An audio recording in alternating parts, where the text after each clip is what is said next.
দেশনেত্রী বেগম খালেদা জিয়া যদি একবার কবর থেকে উঠে এসে দাঁড়াতে পারে, তাহলে এই ৭২-এর মুজিববাদ সংবিধান ডাস্টবিনে ছুঁড়ে মারবে। একই সঙ্গে তার কুলাঙ্গার সন্তান জনগণের সাথে বেইমানি করা জনাব তারেক রহমানকেও ছুঁড়ে মারবে। না না, এটা আমার কথা না, এটা আমি বলি নাই, এটা বলেছে জনাব রাশেদ প্রধান। যে কারণে আমাদের বিএনপির ভাইরা মনে কষ্ট পাইছে। কষ্ট পাওয়াটাও স্বাভাবিক। তাদের সর্বোচ্চ নেতাকে নিয়ে এই ধরনের কথা কিভাবে মেনে নিবে? মেনে না নিতে পারাটাই স্বাভাবিক।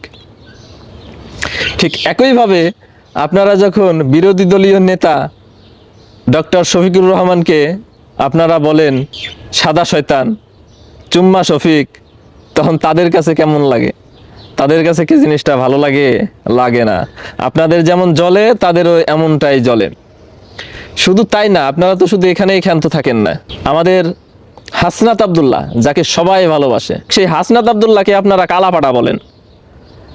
তারপর তার মুখের আকৃতি জঘন্যভাবে উপস্থাপন করেন। তখন তারা কি কষ্ট পায় না? আপনাদের নেতা আর এরা কি নেতা না? এই জিনিসগুলা চাই না। রাশেদ প্রধান যেটা বলেছে সেটারও সমর্থন করি না। কারণ প্রত্যেকটা দলের প্রতি সহনশীল আচরণ থাকা উচিত। না হলে আগে যেরকম বিরোধী সকল দলের সাথে আওয়ামী লীগের যে সম্পর্ক ছিল, সেই সম্পর্ক হইতে বেশি দিন সময় লাগবে না।